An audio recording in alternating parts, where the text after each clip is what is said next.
আল্লাহ রাব্বুল আলামিন বলেন, ইন্নাল্লাযীনা ইউনাদুনাকা মিন ওয়ারাইল হুজুরাতি আকসারুহুম লা ইয়াকিলুন।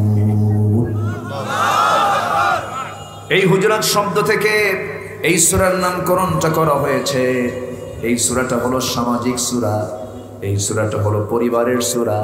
প্রত্যেকটা পরিবার যদি এই সূরাটা জানতো, সমাজের প্রতিটি মানুষ যদি এই কোরআনটা, এই সূরাটা যদি জানতো, সমাজের মধ্যে যে শৃঙ্খলা, সমাজের মধ্যে যে স্নেহ, শ্রদ্ধা, ভালোবাসা, সম্প্রীতি, ভ্রাতৃত্ব সবগুলো আমরা দেখতে পেতাম। কিন্তু সূরা হুজুরাতটা আমরা যদিও মুসলমান, এমনও মুসলমান আছে আজকে এই সূরার নামটা নতুন শুনেছে, এমনও আছে না নাই? আছে না নাই? সূরা হুজুরাত একটা সূরা আছে, এই সূরাটার নাম হয়তো আজকেই জানলো, এর আগে হয়তো কোনোদিন এটা জানেও না। অথচ এই সূরাটা এমন একটি সূরা যে সূরার মধ্যে আল্লাহ তাআলা 10টা হুকুম করেছেন, এবং এই সূরাটার ভিতরে আল্লাহ তাআলা আদব আখলাক শিখিয়েছেন। কি শিখিয়েছেন?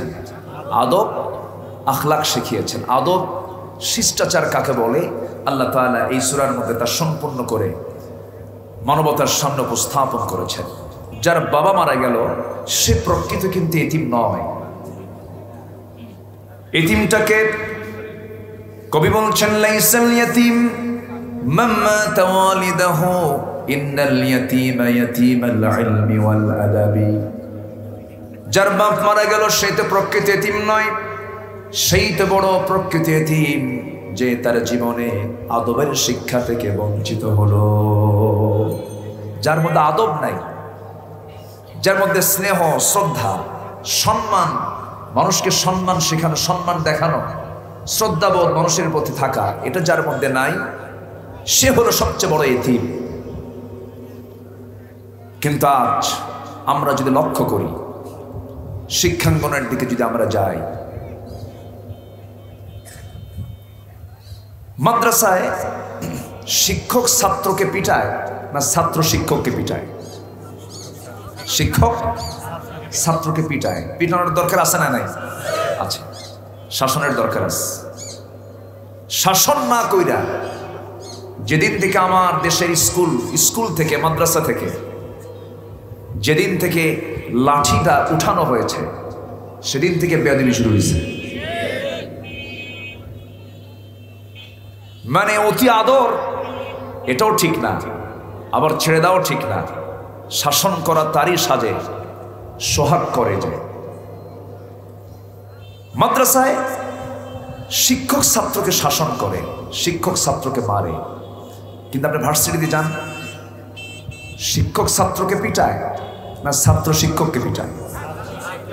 ছাত্র শিক্ষককে পিটায়। উল্টা কয়, স্যার সোজা হন।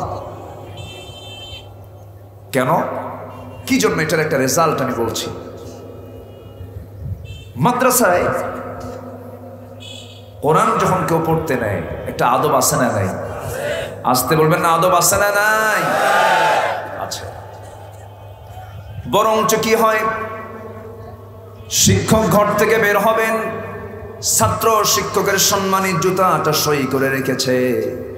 শিক্ষক ওযু বানাবেন, ওস্তাদ ওযু বানাবেন, ছাত্র সঙ্গে সঙ্গে ওযুর পানি সামনে হাজির করেছে। ওযু শেষ হয়ে গেছে, গামছা হাজির করেছে। শিক্ষক শুধু চোখটা রাঙ্গাবে, ছাত্র ভয়ে থরথর করে কাঁপে। এই সম্মান, এই শ্রদ্ধা আপনি কলেজে পাবেন না, ভার্সিটিতে পাবেন না। কেন? সেই জায়গায় সকল শিক্ষা আছে, কিন্তু মাগার কিসের শিক্ষা নাই? আসতে বলবেন না, কিসের শিক্ষা নাই? আমি নিজের চোখে দেখেছি বৃদ্ধাশ্রম কিছু গড়ে উঠেছে গাজীপুরে। গাজীপুরে আমি একদিন বৃদ্ধাশ্রমে ঢুকলাম, মাহফিলে যাচ্ছি, ঢুকলাম, ঢুকে দেখি সেখানে কিছু বৃদ্ধ বৃদ্ধা বসবাস করছেন। একজনের চেহারা দেখে মনে হলো খুব অভিজাত বংশের মানুষ তিনি। আমি তাকে বললাম, মুরব্বী আপনি এই বয়সে এই জায়গায় কেন? বাবা, সব ছেলে পেলে বড় হয়ে গেছে, ওরা আমাকে দেখার সময় পায় না, ওরা খুব ব্যস্ত। আমি বললাম, ওদেরকে শিক্ষা দেন নাই? বলতেছে তারা সবচেয়ে উচ্চ শিক্ষিত। কি তারা? বললেন যে একজন বাহিরে থাকে, সে বড় ইঞ্জিনিয়ার, সিভিল ইঞ্জিনিয়ার। আরেকজন কি করে, আরেকজন বড় প্রফেসর। তো বললাম এত উচ্চ শিক্ষিত করার পর এই বুড়া বয়সে আপনার স্থান এখানে হলো কেন? বলতেছে বাবা ওরা বোঝে না। আমি বললাম শোনেন মুরব্বী, আমি আপনাকে বলবো, কারণ পৃথিবীর চেহারা আগে দেখেছে সন্তান না আগে বাবা? আগে কে দেখেছে? বাবা দেখেছে। আমি বললাম আপনার সন্তানকে কি আপনি আলেম বানাইছেন? না। আপনার সন্তানকে কি আপনি হাফেজ বানিয়েছেন? না। আপনার সন্তানকে আপনি কোরআনের প্রকৃত শিক্ষা দিয়েছেন? না। তাহলে আপনি আম গাছ লাগায়া অথবা তেঁতুল গাছ লাগায়া সেই গাছে আপনি আম আশা করবেন কেমন? সকল শিক্ষার আগে জাতিকে দিতে হবে আদবের শিক্ষা, ঠিক কিনা? একই দল নেতা মঞ্চে কথা বলে, কর্মীরা সিএনএ মারামারি করে, আছে না নয়? কেন? এটার মূল কারণ হলো আদবটা শেখানো হয় না, আদবের শিক্ষা সে পায় না। এজন্য সকল শিক্ষার আগে শিক্ষা দরকার হলো দুনিয়ার শিক্ষা না আসমানি শিক্ষা? বলেন দুনিয়ার শিক্ষা না আসমানি শিক্ষা? কোরআনটা কি কিতাব? আসমানি কিতাব। এটা আসমানি গ্রন্থ। এটা শেখানো হয় কোথায়? আসতে বলেন কোথায়? মাদ্রাসা। প্রশ্ন এসেছে জঙ্গি সৃষ্টি হয় কোথায়? 4টা অপশন দিয়েছে, কলেজ, স্কুল, মসজিদ, মাদ্রাসা। চিন্তা করেন, প্রশ্নের সাইজ দেখেন। কি লিখবে তাহলে? সমাজে প্রচলিত আছে কি বলেন? মাদ্রাসা। জিহাদ মানে জঙ্গি, জিহাদ মানে সন্ত্রাসী, মুসলিম যারা তারাই সন্ত্রাসী, এরকম করে একটা মিডিয়া গোটা দুনিয়া জুড়ে ছড়ানো আছে না নাই? আসতে বলবেন না আছে না নাই? আছে না। মুসলমান সন্ত্রাসী নয়। ইসলাম সন্ত্রাসী কোনো ধর্মের নাম নয়। ইসলাম হচ্ছে মানবতার ধর্মের নাম। বলি আলহামদুলিল্লাহ। 1000 বছরের ঐতিহ্য বাংলাদেশ। হিন্দু মুসলিম একসঙ্গে আমরা পরস্পর বসবাস করছি। হিন্দুদের মন্দির আমরা পাহারা দিই, ঠিক কিনা? কিন্তু ভারতের দিকে তাকান, 13,500 বার এ পর্যন্ত সাম্প্রদায়িক দাঙ্গা হয়েছে। তাদের কাছ থেকে শেখার আমাদের কিচ্ছু নাই, ঠিক কিনা? কাশ্মীরের মুসলমানদেরকে পাখির বাচ্চার মতো গুলি করে মারতেছে।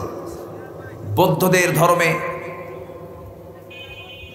জীব হত্যা মহাপাপ। বৌদ্ধরা মুসলমানকে আরাকানে মেরে মেরে টুকরো টুকরো করেছে। আমার দেশের গভর্নমেন্ট তাদেরকে স্থান দিয়েছে। তারা এখন কোথায় আছে? উখিয়া, টেকনাফ সীমান্তে তারা অবস্থান করছে। এইরকম করে খ্রিস্টানরা 7.5 লক্ষ মুসলমানকে, ইরাকের মুসলমানকে তারা হত্যা করেছে। ইউরোপীয় সভ্যতা গড়ে উঠেছে মুসলমানদের কাছ থেকে চুরি করা টাকা পয়সা নিয়া। তাদের কাছ থেকে আমাদের শেখার কিছু নাই। এই দেশ শাসন করেছে ব্রিটিশরা কত বছর? 200 বছর। আমরা তোমাদের সঙ্গে কিছু ব্যবসা করিতে চাই। ব্যবসা করিতে আসিয়া সকল সম্পদগুলো শোষণ করে তাদের সভ্যতা গড়ে উঠেছে। তাদের কাছ থেকে আমাদের শেখার কিছু নাই। গোটা পৃথিবীর মানুষ শিক্ষা নেবে মুসলমানদের কাছ থেকে, ইসলাম থেকে, ঠিক কিনা?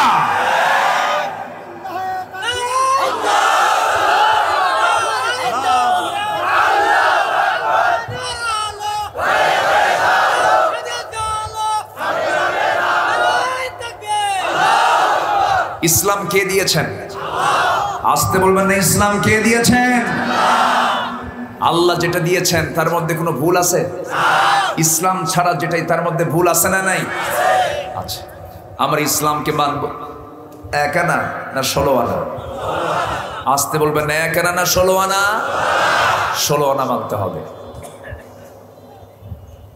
সিরাজগঞ্জের আপনি 16 স্টেশনে উঠেছেন অথবা উল্লাপাড়া অথবা সৈয়দাবাদ থেকে আপনি ট্রেনে চড়েছেন, আপনি যাবেন ঢাকা, কিন্তু ট্রেনের চাকা হলো 50টা।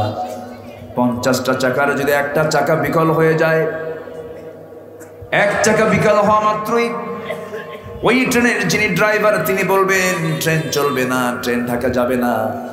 49টা চাকা ঠিক থাকার পরও কিন্তু ট্রেনটা ঢাকা যাবে না, কারণ চাকা নষ্ট হয়েছে কয়টা? একটা। এক চাকা যেমন 49 চাকাকে বিকল করে রেখেছে, তেমন ইসলামের কিছু চাকা আছে। ব্যক্তিগত জীবনের চাকা, সমাজ জীবনের চাকা, পরিবার জীবনের চাকা, অর্থনীতির চাকা, সমাজনীতির চাকা। এই সমস্ত চাকার মধ্যে আপনি একটা চাকাকে, একটা বিধানকে যদি আপনি অচল করে রেখে দেন, আপনি সেই ইসলাম মেনে আপনি সঠিক গন্তব্য জান্নাতে যেতে পারবেন না। জান্নাতে যেতে হলে ইসলামকে মানার কন্ডিশন হলো আংশিক না পুরোপুরি? আসতে বলবেন না, আংশিক না পুরোপুরি? আল্লাহ কোথাও বলেন নাই তুমি তোমার মন মতো ইসলাম মানবা না। ইসলামকে তোমার মানতে হবে 16 আনা।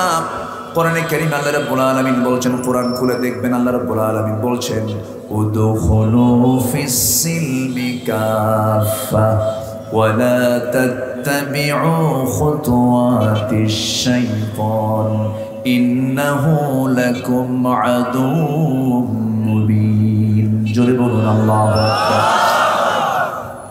ঈমানদারেরা, তোমরা ইসলামে পরিপূর্ণরূপে দাখিল হয়ে যাও। আংশিক ঢুকবে না, তার ফলাফল বড় ভয়াবহ হয়ে যাবে। আল্লাহ তাআলা নিজেই বলছেন ইসলামকে যারা আংশিক মানবে, যারা আংশিক মানবে না তাদের কি হবে? আল্লাহ তাআলা বলছেন ইল্লা খিজিয়ুন ফিল হায়াতিদ দুনিয়া আফাতুমিনুনা বিবাদিল কিতাব ওয়া তাকফুরুনা বিবাদ।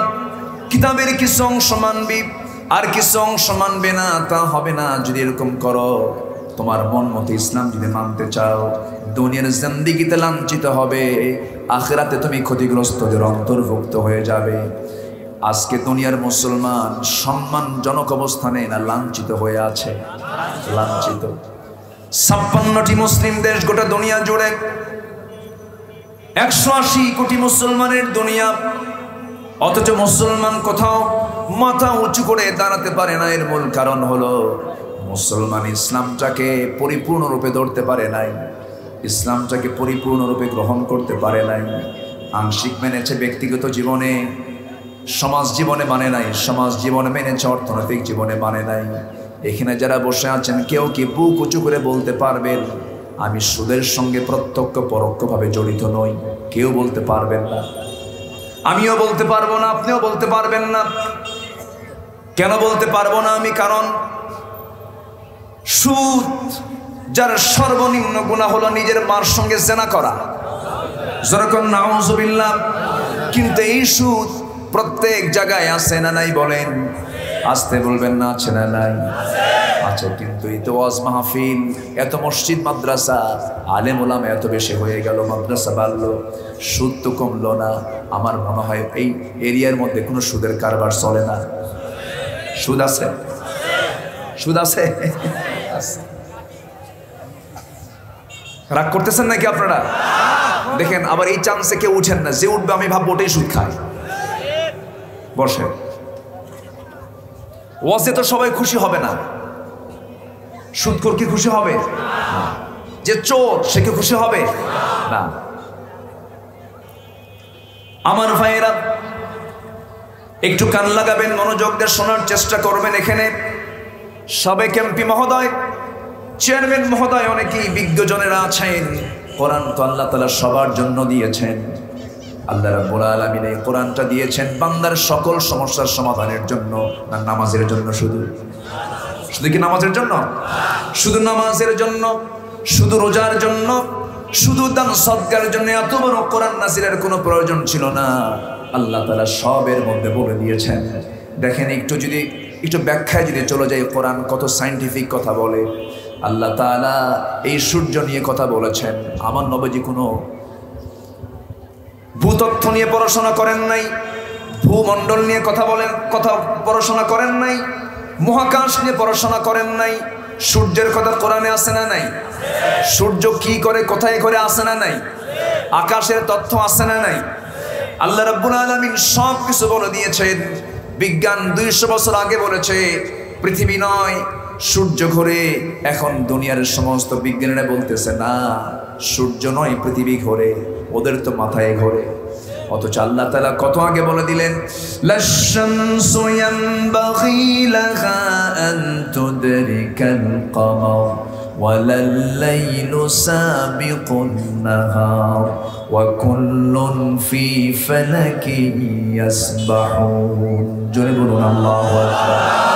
সূর্যের ক্ষমতা নাই চন্দ্রকে টপকে যাবে, চন্দ্রের ক্ষমতা নেই সূর্যকে টপকে যায়। প্রত্যেক সৃষ্টি তার নিজ নিজ কক্ষপথে পরিভ্রমণ করছে। এটা কে বলছেন? তাহলে এটা যদি শুধু নামাজের কিতাব হয়, এই সূর্যের তথ্য দেওয়া হলো কেন? এই চন্দ্রের তথ্য দেওয়া হলো কেন? সমুদ্রের কথা বলেছেন, যারা সমুদ্র নিয়ে রিসার্চ করবে তারা এর মধ্যে তথ্য পাবে। আকাশ নিয়ে কথা বলেছেন, আকাশের তথ্য নিয়ে যারা কথা বলবে তারা এর মধ্যে এই তথ্যগুলো পাবে। যারা রাজনীতি করবে, রাজনীতির শিক্ষা কোরআনে আছে না নাই? যারা রাষ্ট্র চালাবে তাদের দফা এই কিতাবে আছে না নাই? সব আছে। আপনি পরিবার চালাবেন কেমনে, সমাজ চালাবেন কেমনে, সব আল্লাহ তাআলা এর মধ্যে বলে দিয়েছেন। আপনি নামাজের মধ্যে যদি নামাজে দাঁড়ান, নামাজের যে নিয়ম কানুনগুলো আছে, ইমাম সাহেব নামাজে দাঁড়াইছে, সূরা ফাতিহা পড়ার পর একটা সূরা পড়ে নামাজ পড়তে হয়, কিন্তু ইমাম সাহেব সূরা ফাতিহার জায়গায় সূরা ফাতিহা না পড়ে শুরুতেই কুল হু দিয়ে শুরু করছে, নামাজ পড়বেন নাকি? আস্তে করেন, নামাজ পড়বেন? আপনি কি করবেন? চলে আসবেন? না, চলে আসা যাবে না, তো কাম আছে সেখানে। নামাজ তো পড়বেন না, কিন্তু যদি এরকম যদি ভুল করে, মহিলারা পর্যাপ্ত হয়েছে না, মাদের জায়গা হচ্ছে না, মেহেরবানি করে মায়েরা একটু চেপে চেপে বসেন। আমাকে এই এলানটা অনেক আগে দিতে বলছে। আচ্ছা, আমি বলে দিচ্ছি, মা আপনি একটু চেপে চেপে বসেন, আপনি আরেক মাকে বসার সুযোগ করে দেন। তাহলে নামাজের মধ্যে যদি ইমাম যদি এরকম ফাউল করে, ফাউল বোঝেন তো, এখন তো ফাউল শুরু হয়েছে, তাই না? এখন সবার মুখে মুখে কি ফাউল, রেড কার্ড, হলুদ কার্ড, গোটা দুনিয়া এখন এই ছোট্ট একটা বল নিয়ে সব মারামারি। খেলা হচ্ছে কাতারে, দেশ হলো ব্রাজিল আর্জেন্টিনা, আর সেই খেলা দেখতে নিয়ে শহীদ হয় ব্রাহ্মণবাড়িয়া। এই হলো মুসলমান। ফজর নামাজ ঘুমে চলে যায়, জায়গা পায় না, হুজুর চেতন পাই না। কিন্তু ব্রাজিল আর্জেন্টিনার খেলা হবে 2:30টায়, রাত 2টায় বান্দা বসে আছে, আছে না নাই? আচ্ছা, সম্মানিত ভাইয়েরা, কথা বহু আছে, আস্তে আস্তে করে বলবো, কষ্ট পাচ্ছেন না তো? রাত 2টা পর্যন্ত এটা আবার, এটা কি জানাজা সহ থাকবেন? খুব ভালো মানুষ, আমার পাশে বসে শফিক ভাই, আমি ওনাকে আজ থেকে আরো 13-14 বছর আগে, মনে আছে কিনা ওনার, 13-14 বছর আগে উল্লাপাড়ার মাহফিল আমি পেয়েছি। উনি খুব সাদামাটা মানুষ, হুন্ডায় চড়ে উনি বেশ কিছু মাহফিলে যেতেন। খুব সিম্পল মানুষ তিনি, অনেক বর্ণাঢ্য জীবন তার। আল্লাহ তুমি তাকে দ্বীনের জন্য কবুল করে নাও, কোরআনের খাদেম বানিয়ে দাও। সম্মানিত ভাইয়েরা, আমার দিকে তাকান, তাহলে ইমাম সম্মানজনক পথ, কিন্তু উনি সূরা ফাতিহা না পড়ে কুলহু দিয়ে শুরু করছে। কুলহু পারেন তো সবাই? অনেকে সূরা ইখলাস পারে না, কিন্তু কুলহু পারে, এজন্য কুলহু কইছি। আচ্ছা, নামাজের মধ্যে সূরা ফাতিহা না পড়ে কুলহু দিয়ে শুরু করছে। এখন আপনি কি করবেন? সারছে চাচা, বন্ধ করেন। আচ্ছা, এখন ইমাম যদি পিছনে মুসল্লি শুনলো যে উনি ইখলাস দিয়ে শুরু করেছেন, মুসল্লির কাজ কি হবে? লোকমা দেওয়া। বলবেন কি? আরো জোরে, আরো জোরে। কিন্তু আল্লাহু আকবার যতবার বলতেছেন কিন্তু শোনে না, সে কুলহু দিয়ে চালায় যাচ্ছে। একবার বললেন শুনলো না, দুবার বললেন শুনলো না, তিনবারও কাজ হলো না। এখন কি করবেন? থুইয়া চলে আসবেন না। এখন আপনার কাজ হলো, আল্লামা ইবনে হাজার আসকালানী রাহমাতুল্লাহ আলাইহি তিনি বলেছেন, ওই ইমামের ঠিক পেছনেই যে দাঁড়িয়েছে যে মুসল্লি, ওর দায়িত্ব এক নাম্বার, ও করবে কি? নামাজটা আস্তে করে ছেড়ে দেবে। ছেড়ে দিয়া দুই হাতের কাপড় ঠিক মতো একটু গোছায় নিয়া, যেন ধরতে কোনো অসুবিধা না হয়। আমার কথা কি বুঝতেছেন না? আচ্ছা, গোছায় নিয়া সোজা ইমামের ঘাট ধরে মটকা দিয়ে মসজিদ থেকে বের করে দিতে হবে, ঠিক কিনা?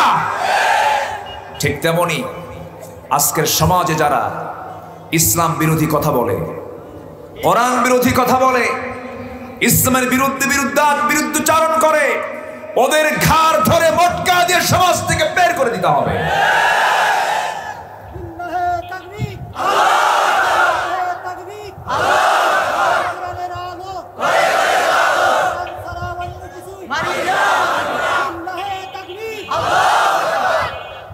এখান থেকে স্লোগান দিলে হবে? এর সামনে দুই একটা ওমর নাই, দুই একটা আলী নাই? নারে তাকবীরের স্লোগান হচ্ছে, এটা আমাদের মুসলমানদের সবচেয়ে বড় অস্ত্র। এটা বলি আলহামদুলিল্লাহ, আরো জোরে আলহামদুলিল্লাহ। এদেশের স্বাধীনতার স্থপতি মরহুম শেখ মুজিবুর রহমান, তিনি যে তার শেষ ভাষণটা দিয়েছিলেন, ৭ই মার্চের ভাষণের শেষ স্লোগান ছিল নারায়ে তাকবীর আল্লাহু আকবার। এই নারায়ে তাকবীর আল্লাহু আকবার অনেকের গায়ে জ্বালা পোড়া করে। আসতে বলবেন না, আছে না নাই? যাদের গায়ে নারায়ে তাকবীর গায়ে জ্বালা পোড়া করে, যারা নারায়ে তাকবীরের স্লোগানকে বিতর্কিত করতে চায়, তাদের ঈমান বিতর্কিত, চিন্তা বিতর্কিত, তাদের জন্ম বিতর্কিত। মুসলমান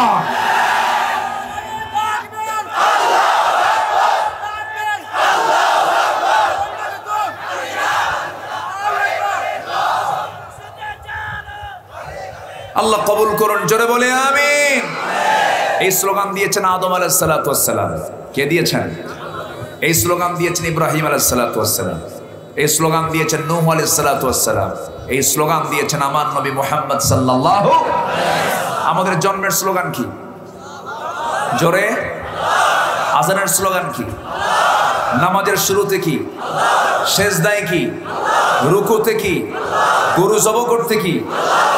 তা আল্লাহু আকবার তুমি বলতে চাও না, তুমি গরু জবাই করো কার নামে? জুতা পেটা করা দরকার বেয়াদবদের।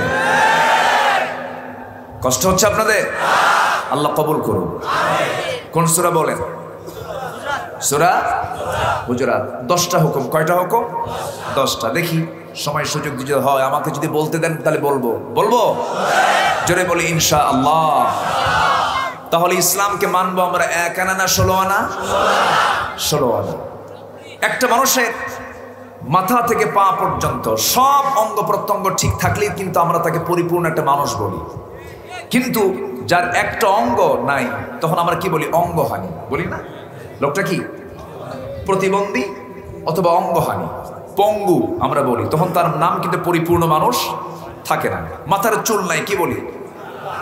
টেকো মাথা, বোল্ড হেডেড, টাকলা। ও মুরাদ কইছেন আমার সাথে? হ্যাঁ, এই নামটা আসলে তার নামটা আসে। সে ইসলাম নিয়ে বাজে কথা বলেছিল। গভর্নমেন্টকে ধন্যবাদ যে তাকে যথেষ্ট শাস্তি দেওয়া হয়েছে। ভালো। সম্মানিত ভাইয়েরা, মাথায় চুল নাই, টেকো মাথা, চোখ নাই, অন্ধ, এক চোখ আছে এক চোখ নাই, দেড় দেখো, বলা ঠিক না, কানাও বলা ঠিক না। যে অন্ধ তাকে এরকম করে কথা বলা ঠিক না। সূরা হুজরাত আমি পড়তেছি, এর মধ্যে পাবে না। আচ্ছা, যার হাত অচল, কি লুলা, যার পা একটা নাই, খোঁড়া বা ন্যাংড়া, তাহলে একটা মানুষের একটা শরীর থেকে একটা অঙ্গ যদি সরে যায়, তখন তার কতগুলো নাম হয়। ইসলাম পরিপূর্ণ একটা দেহের মতো, যার একটা অংশকে খুলে ফেললে সেখানে আর ইসলাম থাকে না। ইসলামকে মানতেই হবে। 16 আনা না 1 আনা? 16 আনা। পরিপূর্ণরূপে মানার নামই হলো ইসলাম। পরিপূর্ণ ইমানদার হতে হলে ইসলামকে পরিপূর্ণরূপে মানতে হবে। আল্লাহ তাআলা ইসলাম আমাকে আপনাকে দিয়েছেন, যদি না দিতেন আমরা আল্লাহকে চিনতে পারতাম না। আমার আল্লাহ কোথায় আছেন তাও জানতাম না। আমার আল্লাহ কোথায় আছেন বলেন তো সবাই? আল্লাহ আছেন কোথায়? জান্নাত কোথায়? জান্নাতে যাবেন না আপনারা? আমাদের বাপের ভিটা কোথায়? উল্লাপাড়া। আসতে কোন কেন? আমাদের বাপের ভিটা কোথায় বলেন? জান্নাত। আমরা জান্নাত থেকে এসেছি তো, বলি আলহামদুলিল্লাহ। আমরা জান্নাত থেকে এসেছি।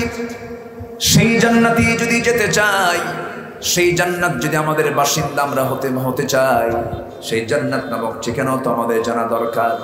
আল্লাহ জান্নাত কোথায় রেখে দিয়েছেন, আল্লাহ আছেন কোথায়? আমরা যদি একটু সুন্দর করে কোরআনকে প্রশ্ন করি, কোরআন জবাব দিচ্ছে আর রহমানু আলাল আরশিস ইস্তাওয়া। আমার আল্লাহ তাআলা আরশ আজিমে সমাসীন আছেন। জোরে বলি সুবহানাল্লাহ। আরশ আজিম কোথায় বলেন? আরশ আজিম আরশে। এটা কেমন উত্তর হলো বলেন? আরশ আজিমটা হলো আমাদের মাথার উপরে হলো মেঘমালা, আর এখানে হলো সামিয়ানা। এখানে কি সামিয়ানা, এরপরে মেঘমালা, এরপরে সূর্য, রাতের বেলা চাঁদ, এরপরে আমরা দেখি তারকারাজি, এরপরে হলো নীলাকাশ, ব্লু স্কাই, এরপরে আমরা আর দেখতে পাই না। এই তো আমাদের উপরে আমরা দেখতে পাই। এই সূর্য কি 2 মাইল দূরে নাকি 3 মাইল দূরে নাকি? একটু চিন্তা করে দেখবেন, বিজ্ঞানীদের ধারণা হলো এই সূর্য পৃথিবী থেকে 9,30,00,000 মাইল দূরে। 9,30,00,000 মাইল দূরের সূর্য 228টা দেশকে আলোকিত করছে। এই সূর্য, একটা সূর্য দিয়ে আল্লাহ তাআলা গোটা দুনিয়া চালাচ্ছেন। এই সূর্যের চেয়েও আল্লাহ তাআলা কিছু তারকা রেখে দিয়েছেন মহাকাশে। রাতের বেলা চাঁদ আমরা দেখতে পাই। চাঁদ বড় না তারকা বড়? তারকাগুলো বড়। তারকা ছোট দেখা যায় জোনাকির মতো কেন? তারকাগুলো অনেক দূরে আছে, এই জন্য আমরা তারকাকে ছোট দেখতে পাই। এই চাঁদের চাইতে, এই সূর্যের চাইতে চাঁদ এত, ওই তারকাগুলো এত বড়। সূর্য পৃথিবী থেকে বিজ্ঞানীদের ধারণা 13 লক্ষ গুণ বড়। এই 13 লক্ষ গুণ বড় সূর্যের চাইতে কিছু তারকা আছে। ব্যাটেল জুইস নামে একটা তারকা আছে। 1 গুণ 2 গুণ বড় নয়, একটা সূর্যের চাইতে 33 কোটি গুণ বড়। জোরে কোন সুবহানাল্লাহ। 33 কোটি গুণ। ছোটবেলায় আগে ওয়াজ শুনতাম যে সর্বনিম্ন জান্নাত দেওয়া হবে যে বান্দাকে, তা হবে 10টা পৃথিবীর মতো একটা জান্নাত।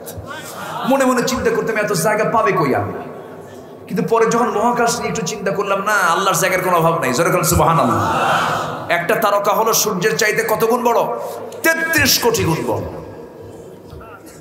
এইরকম করে মহাকাশে রয়েছে 8টা সুপারনোভা, প্রক্সিমা সেন্টারাই নামক তারকাগুলো।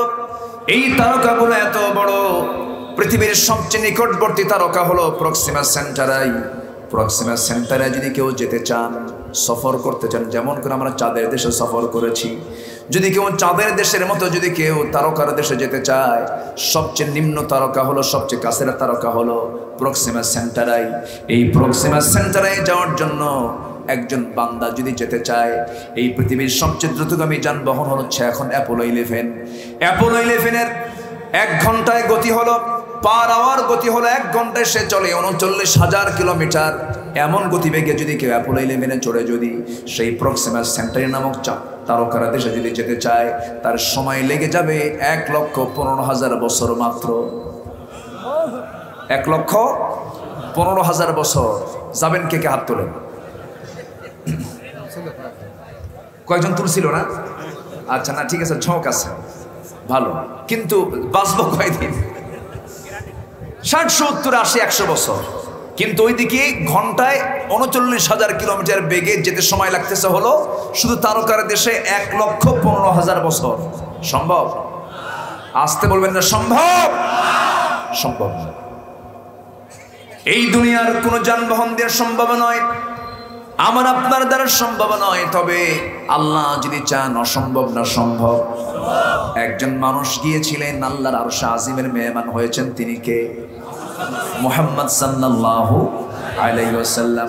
Marconi, Faraday, James Watt, Copernicus, Einstein, Dalton, Galileo, এই বড় বড় বিজ্ঞানীদেরকে আমরা দুনিয়া আকাশের জমিনের কিছু তথ্য দেওয়ার জন্য মহাবিজ্ঞানী বলি, অথচ আমার আল্লাহ তাআলা তার রাসূলকে 7টা আসমান পেরিয়ে আরশ আজিমের মেহমান পর্যন্ত বানায় নিয়েছেন। তিনি কত বড় মহাবিজ্ঞানী, জোরে কোন সুবহানাল্লাহ। আমার নবীজি ইসরা করেছেন, মেরাজ করেছেন। আমরা এতক্ষণ ধরে যে কথাগুলো শুনলাম, আকাশের না মহাশূন্যের? বলেন, আকাশের না মহাশূন্যের? মহাশূন্যের। এইরকম কোটি কোটি তারকা নিয়ে গ্যালাক্সি আছে, ব্ল্যাক হোল আছে, এই তো মহাশূন্য। এরপরে মহাকাশ, এই আকাশের উপর আরেকটা আকাশ আছে, এরপর আরেকটা আকাশ আছে, এর মাঝে মহাশূন্য আছে, এরপর আরেকটা আকাশ আছে। 6টা আকাশ, 6টা আকাশের পর আল্লাহ রাব্বুল আলামিন সিদরাতুল মুনতাহা রেখে দিয়েছেন। সিদরাতুল মুনতাহার উপরে 7ম আকাশ আছে। 7ম আকাশের উপর আল্লাহ তাআলা সেই জায়গায় আরশ আজিম তিনি রেখে দিয়েছেন। আর সে আরশ আজিমে আল্লাহ রাব্বুল আলামিন সমাসীন আছেন, জোরে কোন সুবহানাল্লাহ। সাব্বিহিসমা রাব্বিকাল আ'লা। সবচেয়ে উপরে কে? আসতে বলেন, সবচেয়ে উপরে কে? অতএব আমরা মানব দুনিয়ার কাউকে না, সবার উপরের জনকে। কাকে মানবো? কাকে মানবো? কাকে মানবো? পৃথিবীতে বন্ধু বলতে কি আসলে মূলত কেউ আছে? কেউ কিন্তু আমার বন্ধু না। একটু চোখ কান খোলা রাখবেন, মনোযোগ দিয়ে একটু শুনবেন। ঘুমানোর আগ দিয়ে একটু চোখ বন্ধ করে, ঘুম পাড়ার আগ দিয়ে আপনি একটু দোয়া টোয়া পড়বেন। দোয়ার মাঝে মাঝে একটু চিন্তা করবেন, চোখ তো বন্ধ করলাম, এই চোখটা নাও খুলতে পারি, কিন্তু আমার জীবনে আমার আপন কি? আমার স্ত্রী না, আমার মা না, আমার বাবা না, আমার ছেলে না, আমার মেয়ে না, আমার বন্ধু না। এক্ষুনি আমি মরে যাব, সব আমাকে পাষাণের মতো, হৃদয়হীনের মতো আমাকে ধরে নিয়া জোর করে মাথায় বাঁধন, পায়ে বাঁধন দিয়ে দেবে, টেনে হেঁচড়ে কবরের দিকে নিয়ে চলে যাবে, কবরে রেখে আসবে। দিন শেষে বন্ধু আমার কে? বন্ধু আমার কে? এই বিষয়টা যদি একটু চিন্তা করতে মানুষ, আর কিছু লাগে? আর কিচ্ছু লাগে না। দিন শেষে কেউ না। সারা জীবন কামাই করলাম, সন্তানের জন্য রেখে গেলাম, আমার লাশ কবরে রাখার পরপরই সন্তানগুলো এসে বাড়িতে মারামারি শুরু করে দিল। বলল, ওই রাস্তার ধারের অংশটা আমি নেব। আমি তোকে দেব না। ওই ভাই বলে, না, ওই অংশটা আমি নেব। দুজন মামলা হয়ে গেল, সেই মামলায় পেটাপেটি হয়ে গেল। জেলখানায় ঢুকলে এক ভাই আরেক ভাইকে মামলা দিয়ে দিল। এই তো দুনিয়া। এই দুনিয়ায় কেউ আমার আপনজন হতে পারে না। আপনজন বলতে পৃথিবীতে কেউ নাই। আপনজন বলতে আমার আরশ আজিমের মালিক আমার আল্লাহ রাব্বুল আলামিন। জোরে বলে সুবহানাল্লাহ। এই জন্য নিচের কাউকে দাম দেব না, আমার উপরের কাউকে দাম দেব, ঠিক কিনা বলেন? এই দুনিয়ার সব কি উপরের না নিচের? দুনিয়ার যারা আছে সব কি উপরে না নিচে? আর উপরে কে? আল্লাহ। আমরা দুনিয়ার কাউকে না দাম দিয়ে দাম দেব কাকে? আল্লাহ। আমার বন্ধুগণ, সে আল্লাহ আবার বলছেন, বান্দারে আমি তো কি আমার প্রতিবেশী বানায় দেব, আমি তো কি জান্নাত যে দিয়ে দেব, সেই জান্নাত আমি ধরে রাখি নাই, সেই জান্নাতটা রেখে দিয়েছি আমার আরশ আজিমের আশেপাশে। একটু আসতে বলেন সুবহানাল্লাহ, আর জোরে বলেন সুবহানাল্লাহ। তাহলে সেই আরশ আজিমের আশেপাশের জান্নাত পাওয়ার জন্য এই সিম্পল আমল করলে হবে না, ভালো কিছু আমল করতে হবে। ভালো একটা জায়গা নেবেন, ভালো একটা জান্নাত নেব আমরা, তো ভালো আমল দরকার না খারাপ আমল দরকার? ভালো আমল দরকার। সারা জীবন ওয়াজ শুনেছি, সারা জীবন জেনেছি আমরা ওযু ভঙ্গের কারণ মুখস্থ করেছি, ফরজ গোসল মুখস্থ করেছি। ফরজ গোসলের কাজ কয়টি ফরজ গোসল যখন গোসল ফরজ হয়ে যায়, ফরজ গোসল কয়টি? 3টি। ওযুর ফরজ কয়টি? ওযু ভঙ্গের কারণ কয়টি? 7টি আমরা মুখস্থ করেছি। কিন্তু ঈমান ভঙ্গের কারণ কি? এটা কি পড়ছি আমরা? এটা কি জানি আমরা সবাই? ঈমান যে ভঙ্গ হয়ে যায়, ঈমান যে ক্যান্সার আক্রান্ত হয়ে যায়, এই বিষয়গুলো আমাদের অনেকেরই জানা নাই। ঈমান ভঙ্গের কারণ হলো মোট 10টা। কয়টা বলেন? শুনবেন? এটাও শুনবেন? আচ্ছা, এদিকে সূরা হুজরাতে হুকুম কয়টা? তাহলে কয়টা হলো মোট? হাসতেছেন কেন মুরব্বী? সময় কই, তাই না? অনেক কথা বলি ইনশাআল্লাহ বলি। আমরা সময় নিয়ে অল্প সময় আমরা কাভার করার চেষ্টা করব, জোরে বলি ইনশাআল্লাহ। আচ্ছা, আমার দেশে বহু লোকের নাম আছে ইমান আলী, আছে না? নাম কি? ফজর নামাজ পড়ে না, নাম হলো ফজর আলী, ঘুম থেকে উঠে 10টার দিকে। নাম হলো আতর আলী, গাছার গন্ধে কাছে যাওয়া যায় না, আছে না? নাম হলো হিম্মত আলী, কিন্তু সাইকেলের চাকা বাস চলে হার্ট স্ট্রোক করে। নাম দিয়ে কাম হবে? আল্লাহ কি নাম চান না গুণ চান? আল্লাহ কি বংশ চান না আমল চান? বংশের দাম, বংশের বাহাদুরি দেখায় তুমি কি করবা? কোন লাভ নেই। কাতারে বিশ্বকাপ চলছে, 92 বছরের ইতিহাসে কোনদিন ফিফার উদ্বোধনী ম্যাচে গান ছাড়া, নাচ ছাড়া কোনো অনুষ্ঠান হয়নি। এবার কাতার পাইছে চান্স, গোটা দুনিয়ার সমস্ত মানুষকে কাতারে হাজির করায়। 27 থেকে 30 লক্ষ মানুষ, ওই দেশে এত মানুষ নাই। সারা বিশ্বের সব ধর্মের মানুষ কাতারে এখন উপস্থিত। কাতার চান্স পায়, ভাবলো বাজনার গান দিয়ে শুরু করবো না, তেলাওয়াত দিয়ে শুরু করবো কোরআন। আল্লাহু আকবার বলেন। ছোট্ট একটা বাচ্চা কোরআন তেলাওয়াত করেছে, যার বয়স 20 বছর, দুটো পা নাই, মার পেট থেকেই পা ছাড়া দুনিয়াতে আসছে। ডাক্তার বলেছে যে এই অপূর্ণাঙ্গ সন্তান প্রসব করে কি করবেন, এ তো কষ্ট হবে। তখন স্ত্রী বলেছে তার স্বামীকে, আমার স্বামী, এই সন্তান প্রসব করার পর ওর দুটো পা নাই, ওর একটা পা আপনি হবেন আর একটা পা আমি হব। এই সন্তানটা এত বড় মেধাবী, গোটা আরব বিশ্বে তার বক্তৃতা শোনা নাই এমন কোনো লোক নাই। জনপ্রিয় একজন স্পিকার, সে ইসলামিক স্কলার, ইসলামিক স্পিকার। তার সাথে কথা বলেছেন যুগশ্রেষ্ঠ আলেম ডক্টর ইউসুফ আল কারজাবি রাহমাতুল্লাহ আলাইহি। অনেক বড় মাপের একজন আলেম, তিনি ইন্তেকাল করেছেন গত 2 মাস আগে। তো এই ছোট্ট বাচ্চা গনিম, তার নাম গনিম, গনিম এই ছেলেটা, তাকে তেলাওয়াতের দায়িত্ব দেওয়া হয়েছে। হলিউড, বলিউড সহ গোটা পৃথিবীর সমস্ত বড় বড় নাম করা যারা শিল্পী, আর্টিস্ট, নায়ক, নায়িকা, অনেকেই দাওয়াত পাওয়ার কথা, অনেকে এসেছেও, কিন্তু কাউকে চান্স না দিয়া চান্স পাইছিল 2 পাও ছাড়া এক আল্লাহর গোলাম। সে ছোট্ট একটা জায়গায় বসে তেলাওয়াত করছে এই সূরা হুজরাত। কোন সূরা? আজকে সূরার নাম কি? হুজরাত। হুজরাতের একটা আয়াত সে তেলাওয়াত করছে। সেই তেলাওয়াতকে তো আয়াতটা হলো, ওই বাচ্চাটার মুখ থেকে বের হলো, 228 দেশের মানুষকে জানিয়ে দেওয়া হলো, ইয়া আইয়ুহান নাসু ইন্না খালাকনাকুম মিন যাকারিন ওয়া উনসা وجعلناكم شعوبا وقبائل لتعارفوا إن أكرمكم عند الله أتقاكم إن الله عليم خبير جربنا الله أكبر। এই সন্তান যে আয়াতটা তেলাওয়াত করেছে, ফিফা ওয়ার্ল্ড কাপের প্রথম ভয়েস চলে গেছে আল্লাহর কালাম।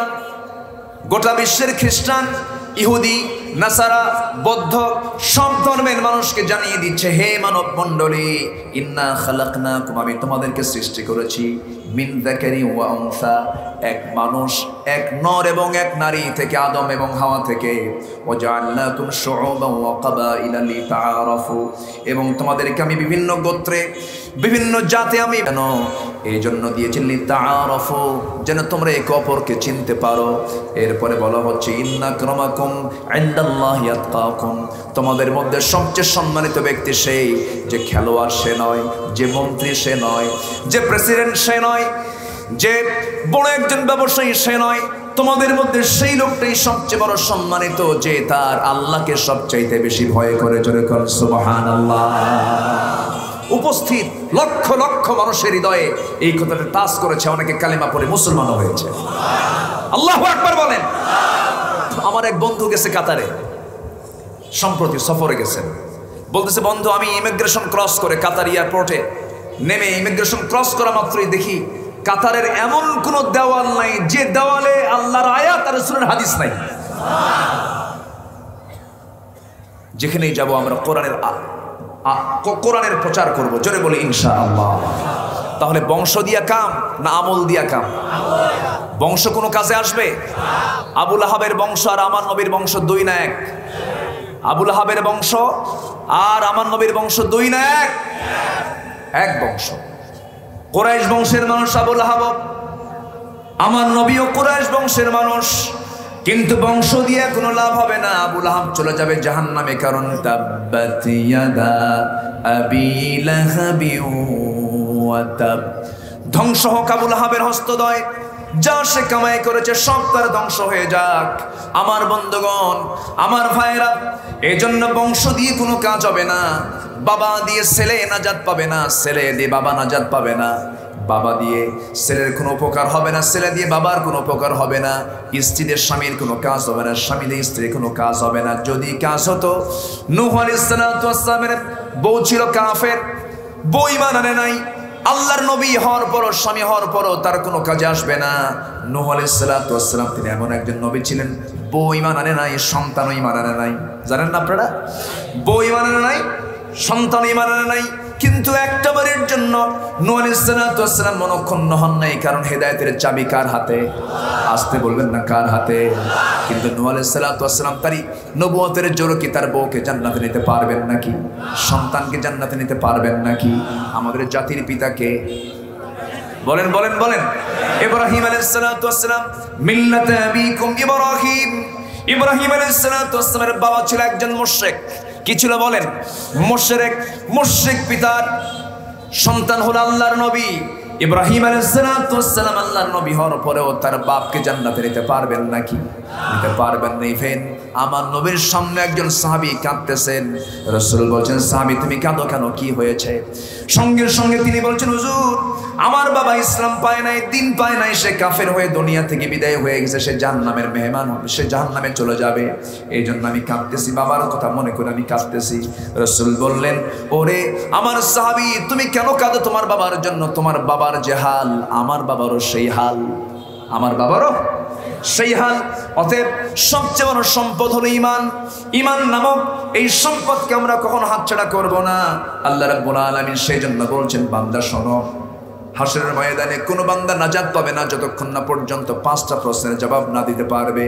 এর মধ্যে 1 নম্বর প্রশ্ন হলো, ঈমান তো এনেছে সে, কিন্তু ঈমান আনার পরেও সেই জীবনে তাকে আমি যে হায়াত দিয়েছি, এই হায়াতটা সে কোন কাজে লেগেছে? লা তাজুলু কদামা ইবনে আদম হাত্তা ইউসআলা আন 50 আন উমরিহি ফি মাফনাহ। যার যৌবন, তার যৌবন সম্পর্কে প্রশ্ন করা হবে, তার যৌবনকাল সে কোন কাজে ব্যয় করেছে। নাম্বার 2 হলো আন শাবাবিহি ফি মাবলাহু, তার যৌবন সম্পর্কে প্রশ্ন করা হবে, যৌবনকাল কোন কাজে ব্যয় করেছে, জীবন কোন কাজে ব্যয় করেছে। নাম্বার 3 হলো মিন আইনা ইকতাসাবাহু আন মালিহি, তার মাল সম্পর্কে প্রশ্ন করা হবে, কোন কাজ, কোন খাত থেকে এই টাকাগুলো কামাই করেছে। আমার দেশের গভর্নমেন্ট বয়স্ক ভাতা দিয়েছে, বিধবা ভাতা দিয়েছে, এরপরে কি বলে প্রতিবন্ধী ভাতা দিয়েছে। এই সমস্ত ভাতা অবশ্যই প্রশংসার দাবি রাখে, ভালো কাজ, আলহামদুলিল্লাহ বলেন। কিন্তু আমার দেশে বিধবা ভাতা মেরে খাওয়া মানুষ মনে আমার দেশে নাই। বয়স্ক ভাতা মেরে খাওয়া মানুষ আছে না নাই? এমন রেকর্ড আছে, বিধবা ভাতা, বিধবার তালিকায় হলো চেয়ারম্যানের বউ। রাগ করতেছেন নাকি আপনারা? তবে এখানে এরকম চেয়ারম্যান নাই। কিন্তু এই যে আপনি বিধবার ভাতা মেরে খাচ্ছেন, রাস্তার টাকা মেরে খাচ্ছেন, কোন জায়গা থেকে আপনি কামাই করলেন, এটার জবাব না দেওয়া পর্যন্ত হাসরে 1 কদম নড়তে পারবে না। কার কথা? হিসাব পাই টু পাই নেবেন কে? কে নেবেন? আমাদের কানে এসেছে 2023 সাল হলো দুর্ভিক্ষের বছর। কানে এসেছে না? এটার সমাধান কোরআনে আছে না নাই? দুর্ভিক্ষ হবে না, সমাধান কোরআনে আছে না নাই? দুর্ভিক্ষ, অতিবৃষ্টি, অনাবৃষ্টি, খরা, এরপরে সিডর, আইলা, নার্গিস, বুলবুল, এগুলো সব থেকে বাঁচার জন্য অবশ্যই কোরআনে ফয়সালা আছে না নাই? যখন সমাজে গান বাজনা বাড়বে, মদ্যপান বাড়বে, জেনা বাড়বে, এই সমস্ত আকাম কুকাম বাড়লে কি গজব কমার কথা না বাড়ার কথা? বাংলাদেশে কয়েক সপ্তাহ আগে ভারত থেকে এসেছিল একজন বলিউডের অভিনেত্রী, নায়িকা, নাচতে আসছিল। আমার দেশের কিছু মুসলমান 20,000 টাকার টিকিট কাটতে গেছে। টিকিট কিনে দেখতে গেছে কিন্তু সে নাচে নাই, বলে যে আমাদের টাকাটাই বৃথা। এই সমস্ত নাচের প্রোগ্রাম করলে পরে দেশে কখনো দুর্ভিক্ষ যাবে না, দেশ থেকে কখনো অরাজকতা যাবে না। গান বাজনা সেনা ব্যভিচার যত বেশি চালু থাকবে আল্লাহর গজব নাজিল হবে, ঠিক কিনা? এলাকার যুব সমাজকে ধন্যবাদ জানাচ্ছি, তারা অন্য কোনো আয়োজন না করে, গানের মঞ্চ না করে, বেহায়াপনার মঞ্চ না করে কোরআনের মঞ্চ তারা তৈরি করেছে। আল্লাহ তুমি কবুল করো, জোরে বলি আল্লাহুম্মা আমিন। আমি চেয়ারম্যান মহোদয়কে আর একটু সময়, আমি শেষ করে দেব, অল্প সময়, আমি জানি উনি খুব ব্যস্ত মানুষ। আমি যদি এই মুহূর্তে ছেড়ে দেই তাহলে মাহফিলের একটা ভিন্নতা, একটা ভিন্ন পরিবেশ তৈরি হবে। এই জন্য সার্বিক দিক খেয়াল করে আমি তার কাছ থেকে একটু সময় চেয়ে নিয়ে, একটু সময়, মোস্ট রিকোয়েস্ট ইউ, একটু সময় চেয়ে নিয়ে আমি আমার আলোচনার একটা ফিনিশিং আমি টানতে চাচ্ছি। আমার দিকে তাকাবেন, আজান যেহেতু হয়ে যাচ্ছে, আজান হচ্ছে, আমি আর 10-15 মিনিট সময় চেয়ে নিচ্ছি। সবাইকে আমাকে সময় দিবেন, জোরে বলি ইনশাআল্লাহ। আমার আলোচনার পরপরই তিনি আলোচনা করবেন, কথা বলবেন, জোরে বলি ইনশাআল্লাহ। মুরব্বী, গুণীজন, বড়জন, তাদেরকে সম্মান শ্রদ্ধা করা, এটা নবীজির হুকুম। কার হুকুম? নবীর হুকুম। তিনি আসছেন, একটু বেদবি হয়ে যাচ্ছে, কিন্তু এরপরও বৃহত্তর দিক তাকিয়ে আমি একটু কয়েকটা সময়, মিনিট আমি সময় চেয়ে নিচ্ছি। তাহলে আল্লাহ তাআলা বান্দাকে বলছেন, বান্দা আমি তোমার কয়টা প্রশ্নের জবাব নেব? বলেন কয়টা প্রশ্নের জবাব? 5টা। 1 নম্বর হলো জীবন সম্পর্কে, নাম্বার 2 হলো যৌবন সম্পর্কে, নাম্বার 3 হলো কোন কাজে আপনি ব্যয় করেছেন টাকা পয়সা, কোন জায়গা থেকে আপনি কামাই করেছেন। এই জন্য কোথা থেকে আমি কামাই করলাম এই হিসাব দেওয়ার দরকার আছে না নাই? সাদ ইবনে আবি ওয়াক্কাস রাদিয়াল্লাহু তাআলা আনহু যে দোয়া করতেন সেই দোয়াই কবুল হয়ে যেত। তাকে বলা হলো, সাদ তুমি যে দোয়াটা করো সেই দোয়াই কবুল হয়, এর কারণটা কি? সাদ বিন আবি ওয়াক্কাস বলেন, আমার এই দোয়া কবুলের মূল কারণ হলো আমি জীবনে কোথাও কোনো খাবার খেতে গেলে আগে আমি জানতাম এই খাবারের উৎস কোথায়, এই খাবারটা কোন জায়গা থেকে এসেছে। এছাড়া আমার মুখে কোনো লোকমা আমি নিতাম না। জোরকান সুবহানাল্লাহ। আমার বন্ধুগণ, আমার ভাইরা, আমি যদি একটা প্রশ্ন করি, আমার দেশে মানুষ বেশি না চোর বেশি? হ্যাঁ, আমি কিন্তু বললাম না, আপনি বললেন। আমার দেশে মানুষ বেশি না চোর বেশি? চোর বেশি। কেন বলতেছি? আমরা কেউ ভালো না, শুধু মুখে বলি আমরা ভালো। গত কয়েক মাস আগে জাতীয় পত্রিকার জরিপ, এই দেশ থেকে 14 লক্ষ কোটি টাকা দেশ থেকে পাচার হয়েছে। যারা পাচার করেছে তারা কি এই দেশের মানুষের কোনোদিন বন্ধু হতে পারে? আসতে বলবেন না, বন্ধু হতে পারে? তারাই সবচেয়ে বড় চোর, তারাই সবচেয়ে বড় চোর, ঠিক কিনা? মিন আইনা ইকতাসাবাহু, কোন জায়গা থেকে তুমি কামাই করেছো এবং কোথায় তুমি ব্যয় করলে, এগুলোর জবাব না দেওয়া পর্যন্ত লা তাজুলু কদামা ইবনে আদম, একটা কদম ফেলতে পারবে না বান্দা। কার কথা? নাম্বার 5 নাম্বার 5 হলো ওমা আমিলা ফিমা আলিমা, সে কি আমল করেছে, যা সে অর্জন করেছে, যা সে জ্ঞান অর্জন করেছে। জ্ঞান যা অর্জন করেছে কতটুকু সে আমল করেছে। এখানে কি আলেম ওলামা বাদ পড়ছে? এখানে আলেমদেরকেও ধরবেন কে? আসতে বলবেন, আলেমদেরকেও ধরবেন কে? আল্লাহ তাআলা। এই 5টা প্রশ্নের জবাব আমাদের দেওয়ার দরকার আছে না নাই?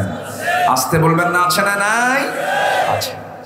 কিন্তু আমার ইমানই নাই, আমার ইমান ভঙ্গ হয়ে গেছে, আমার ইমানটা ধ্বংস হয়ে গেছে, আমার তো কোনো মূল্য থাকবে না। এই জন্য ইমান ভঙ্গের কারণগুলো জানা দরকার। নাম্বার 1 ইমান ভঙ্গের কারণ হলো যে বান্দা জীবন ইমান আনার পরে যে বান্দা শিরিক করবে তার ইমানটা ভঙ্গ হয়ে যাবে। শিরিকের কাজ আজকে মুসলমানদের মধ্যেও আছে না নাই? আসতে বলবেন না, আছে না নাই? সকল চাওয়া চাইবো কার কাছে?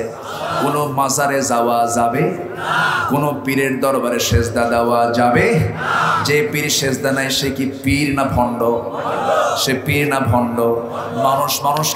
মানুষকে সেজদা দেবে নাকি? মানুষকে সেজদা দেবে না কখনো। সেজদার হুকুম যদি থাকতো সাহাবীরা রাসূলকে সেজদা দিতেন। বরং আমার নবীজি কোথাও বসতে পড়ে তাকে দেখি যদি কেউ দাঁড়ায় যেত, রাসূল বলতেন দাঁড়াও না, বসে যাও। রাসূল মানুষকে সম্মান দিতেন। রাসূল একদিন খুতবা দিচ্ছেন, বয়ান করছেন, এক যুবক সামনে দাঁড়ানো। আমার নবীজি দেখতে পাচ্ছেন সে বসার জায়গা পাচ্ছে না। সে দাঁড়ায় আছে। রাসূল বলছেন, যুবক তুমি বসার জায়গা পাচ্ছ না, বসে যাও। হুজুর বসবো কোথায়? আমার নবী তার নিজের গায়ের চাদরটা তার দিকে নিক্ষেপ করে বলছেন, যুবক আমার তুমি চাদরটা পেড়ে তুমি আমার চাদরে বসে যাও। যেরকম সুবহানাল্লাহ। আমার নবীজি কারো থেকে সেজদা নেন নাই। ছোট্ট একটা ঘটনা মনে পড়ে গেল। তায়েফের ময়দানে নবীজি কালিমার দাওয়াত দিতে গেছেন। এত সুন্দর ভাষায় তিনি কথা বলতেন, এমন সুন্দর নরম ভাষায় তিনি কথা বলতেন। তার কথার মধ্যে কোনো মিথ্যা ছিল না, কোনো প্রতারণা ছিল না। এত মহাসত্যবাদী একজন মানুষ কালিমার দাওয়াত দিতে গেছেন তায়েফের মাটিতে। রাসূল কি সেই জায়গায় মিষ্টি পেয়েছেন, ফুল পেয়েছেন, না পাথর পেয়েছেন? পাথর পেয়েছেন। কি কালিমার তার চোট ছিল, কি কালিমার প্রভাব ছিল। কালিমার দাওয়াত দিতে গিয়া চোকা চোকা পাথর নবীকে মারা হলো। রক্তাক্ত দেহ নিয়ে জমিনে লুটিয়ে পড়লেন। নবীজি সেই জায়গা থেকে কোনো মতে জীবন বাঁচায়া সেই জায়গা থেকে আবার রওনা করলেন। 3 দিন 3 রাত খান নাই। ক্ষুধা তৃষ্ণা সব এক জায়গায় হয়ে, 3টা মেয়ে একটা ছেলে। 3 মেয়ের সম্পত্তির যে অংশগুলো পাবে সব ছেলের নামে লিখে দিয়া মেয়েদের কাছে যাবা, মাফ করে দিস, ঠেকা বর্ষা করে মাফ করে দেবে। এরকম কিছু বেকুব বাপ আছে না নাই? বলেন তো আছে না নাই? আচ্ছা, এগুলো করবেন না। এগুলো কার আইনকে লঙ্ঘন করা হলো? আসতে বলবেন না, কার আইনকে লঙ্ঘন করা হলো? এই যে সমাজে গন্ডগোল লাগার মূল কারণ কি? এগুলো না? চেয়ারম্যান সাহেব আছে নাকি এখানে? স্থানীয় চেয়ারম্যানরা আছে কিনা? চলে গেছে। তাদের খুব উপকার হচ্ছে আজকের ওয়াজ। বুঝে ভালো করে কর। কাউন্সিলর আছে, আলহামদুলিল্লাহ বলেন। সম্মানিত ভাইয়েরা, তাহলে আমরা ইসলাহ করব, সংশোধন করব। নাম্বার 3, সূরা হুজরাতের 3 নম্বর হুকুম হলো ওয়া আকসিতু, ন্যায় বিচার করো। কি বিচার করো? ন্যায় বিচার। দেখে বিচার না, না দেখে বিচার? শুনে বিচার না দেখে বিচার? কথা কি বুঝতেছেন আপনি? বিচার করতে গেলে এক পক্ষ না 2 পক্ষ? এখন কি আর কোনো পক্ষ লাগে নাকি? অটো বিচার, ঠিক কি না? এরকম বিচার করা যাবে না। নাম্বার 4 হলো লা ইয়াসখাত, কাউকে উপহাস করে কথা বলবে না, কানাকে কানা বলবে না, খোঁড়াকে খোঁড়া বলবে না, খাটোকে খাটো বলবে না। এটা কবিরা গুনাহ। কি গুনাহ বলেন? কবিরা গুনাহ। আচ্ছা, এরপর ওয়ালা তালমিজু, অপমান করবে না। ওয়ালা তানাবাসু, দোষারোপ করবে না। নাম্বার 8, 9, তোমরা কুধারণা করবে না। ওয়ালা তাজাসসু, তোমরা গোপনীয় বিষয় গুপ্তচর বৃত্তি করবে না। নাম্বার 10 হলো ওয়ালা ইয়াগতাব বা'দুকুম বা'দা, একে অপরকে তোমরা গীবত করবে না। কার কথা? আসতে বলেন, কার কথা? গীবত আছে না নাই? যদি কেউ কারো আমলকে অন্য কারো কাছে দিতে চায়, যার কাছে দিতে চাবে তার জন্য গীবত করে। গীবত হচ্ছে যার আপনি গীবত করবেন তার আমলনামায় আপনার আমলনামা সব চলে যাবে, ট্রান্সফার হয়ে। বিকাশের মতো। কিসের মতো? বিকাশের মতো। হাসরের ময়দানে দেখতে পাবে যে গীবত করছে তার সমস্ত, যার গীবত করেছে তার আমলনামায়, যে গীবত করেছে তার সমস্ত ভালো আমলনামাগুলো তার আমলনামায় চলে গেছে।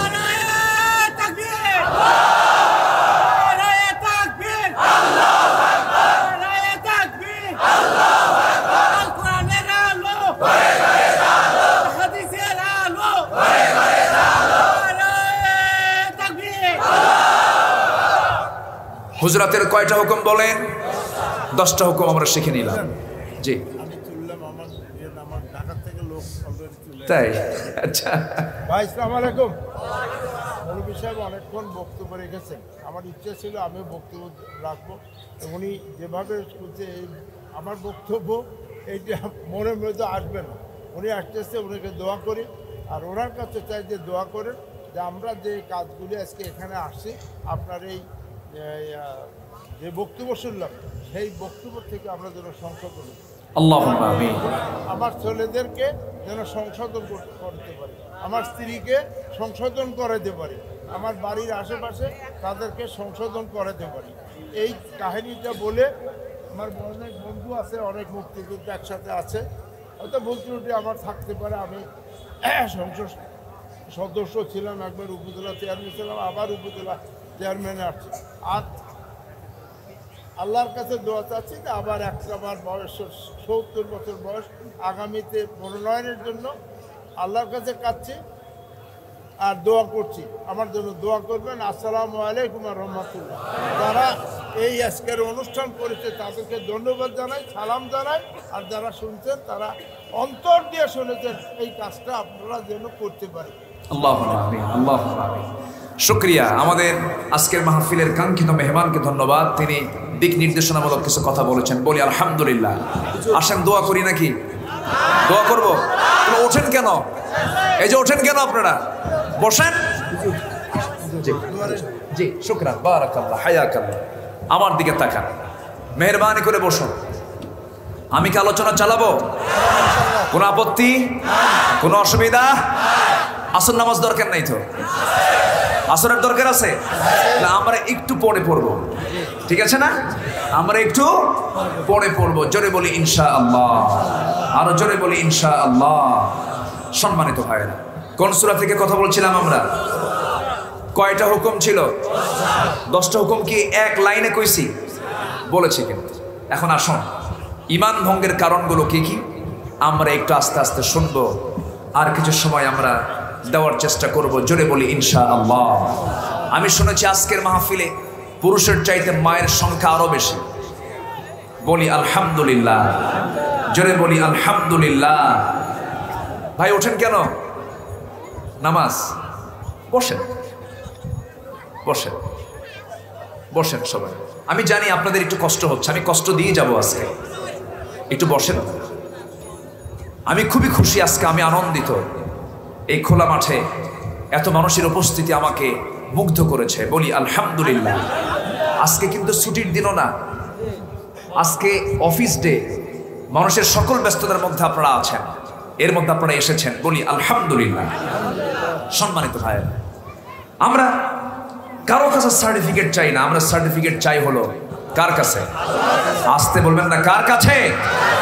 আমাদের জীবনের সাধনা অন্য কিছু নয়, আমাদের জীবনের সাধনা হচ্ছে আমরা কাকে পেতে চাই? আল্লাহকে পেতে চাই। দুনিয়াতে কত সার্টিফিকেট আমরা নিলাম, কিন্তু আল্লাহ তাআলা আমাকে সার্টিফিকেট দিলেন না। তাহলে আমার এই দুনিয়ার অর্জনের কোনো মূল্য আছে? আমার ভাইয়েরা, আমার বন্ধুগণ, একটু মনোযোগ দিয়ে শোনার চেষ্টা করুন, একটু কান পেতে আমরা শোনার চেষ্টা করি। আমরা 10টা হুকুমটা আস্তে আস্তে করে শুনলাম সূরা হুজরাতের মধ্যে। তবে একটা আয়াতে আল্লাহ তাআলা সুন্দর করে বলছেন, বান্দা আমি তোমাকে সার্টিফিকেট দিয়ে দেব, যে সার্টিফিকেট পেলে পরে তোমার জান্নাতে যেতে কেউ তোমাকে বাধা দেবে না। এই সার্টিফিকেট নিতে হলে তোমাকে কিছু আমল করতে হবে, যেটা দিয়ে আমি তেলাওয়াত দিয়ে শুরু করেছিলাম সূরা হুজরাতে। আল্লাহ রাব্বুল আলামিন সুন্দর করে সূরা হুজরাতের মধ্যে সুন্দর করে 13-15 নম্বর আয়াতে বলছেন, আল্লাহ রাব্বুল আলামিন বলেন, ইন্নামাল মুমিনুনা আল্লাযীনা আমানু বিল্লাহি ওয়া রাসূলিহি সুম্মা লাম ইয়ারতাবু ওয়া জাহাদু বিআমওয়ালিহিম ওয়া আনফুসিহিম ফি সাবিলিল্লাহ। জোরে বলুন আল্লাহু আকবার। আল্লাহ বলছেন, বান্দারে তুমি যদি 3টা কাজ করে যেতে পারো দুনিয়ার জিন্দেগিতে, আমি তোমাকে সিদ্দিক খেতাব দেব। নামের শেষে বহু লোকের নাম সিদ্দিকই আছে না নাই? টাঙ্গাইলে গেলে শুধু সিদ্দিকির সরাসরি, লতিফ সিদ্দিকি, কাদের সিদ্দিকি, মুরাদ সিদ্দিকি, কত সিদ্দিকি আছে গোটা দুনিয়া জুড়ে। এই যে কত সিদ্দিকি আছে, এই সিদ্দিকি মূল সিদ্দিকি তুমি যদি হতে চাও, মহাসত্যবাদীর এই খেতাব যদি পেতে চাও, আল্লাহ তাআলা বলছেন তুমি আমার কাছ থেকে সিদ্দিক খেতাব নিতে হলে 3টা কাজ তুমি করবে। এই 3টা কাজের 1 নাম্বার কাজ হলো ঈমান আনবে কার উপরে? আসতে বলবেন না, কার উপরে? আমার দেশে এমন ঈমানদারও আছে, একই বাড়িতে 3টা ভাই, একই মায়ের সন্তান, 3 ভাই 3টা দল করে। আছে না নাই? 3 ভাই কয় দল? 3 দল। যে দল ক্ষমতায় যায়, যে ভাই ক্ষমতায় যায়, বলে ভাই তুই আমাদের 5 বছর চালা। আবার যখন আরেক ভাইয়ের দল ক্ষমতায় যায়, তখন বলে তুই আমাদের 5 বছর চালাবি। আবার যখন আরেক ভাই যখন দলে যায়, ক্ষমতায় যায়, তখন বলে তুই আমাদের 5 বছর চালাবি। এটার নাম কি ঈমান নাকি? আসতে বলবেন, এটার নাম ঈমান নাকি? ঈমান মানে হলো দুঃসময়ে হোক সুসময়ে হোক, মৃত্যু হোক অথবা বেঁচে থাকি, সব ছাড়বো কিন্তু ঈমান ছাড়বো না। এই ঈমানদার হতে হলে আপনাকে মাথায় রাখতে হবে, আপনার চোখের সামনে যে কোনো মুহূর্তে বিশাল বড় হামলা আসতে পারে। ঈমান আনা মানে হলো নিজের জীবনকে হিংস্র জন্তুর সামনে নিজেকে ছেড়ে দেওয়া। যেমন করে সাহাবে কেরামদের জীবনে এসেছে, আম্মে কেরামদের জীবনে এসেছে। ইমানটাকে তারা লালন করেছেন, ইমানটার তারা যত্ন করেছেন, ইমানটা টিকে রাখার জন্য তারা সংগ্রাম করেছেন, ইমানটা তারা ছেড়ে দেন নাই। এবং ইমান তো আনলাম এবং ইমান জেনেছি আমি সুম্মা লাম ইয়ারতাবু। এবং আল্লাহ তাআলা দুই নাম্বার বলছেন ইমান আনার পরে সন্দেহ যারা না করবে, সংশয় যারা না আনবে। এবং আল্লাহ তাআলা 3 নাম্বার বলছেন ওই সমস্ত বান্দাকে আমি আল্লাহ সিদ্দিক খেতাব দিয়ে তার হাতে জান্নাতের চাবি তুলে দেব। নাম্বার 3 হলো ওয়াজাহাদু বিআমওয়ালিহিম ওয়া আনফুসিহিম ফি সাবিলিল্লাহ। যারা জিহাদ করবে তাদের মাল দিয়া, তাদের জান দিয়া, ফি সাবিলিল্লাহ আল্লাহর পথে যারা জিহাদ করবে। আমার বন্ধুগণ, জিহাদের নাম শুনলেই অনেকের গায়ে চুলকানি হয়, আছে না নাই? আসতে বলবেন না, আছে না নাই? আছে। জিহাদের নাম শুনলে পর অনেকের গায়ে জ্বালা পোড়া করে। আমার বন্ধুগণ, অনেকে বলে জিহাদ কিসের জিহাদ, তো আগে নবীর যুগে হয়ে গেছে। কিন্তু রাসূলুল্লাহর হাদিস হলো আল জিহাদু মাদিন ইলা ইয়াউমিল কিয়ামাহ, যুদ্ধ কিয়ামত পর্যন্ত থাকবে। কারণ কিয়ামত পর্যন্ত নবীর দলের লোকও থাকবে, আবু জেল দলের খালাতো ভাইরাও থাকবে। ঠিক কি না বলেন? তুমি ইমানদার, ইমান এনেছো। তুমি যদি আবু জেলকে না চেনো, তোমার ইমান আনা এখনো হয় নাই। ঠিক কি না?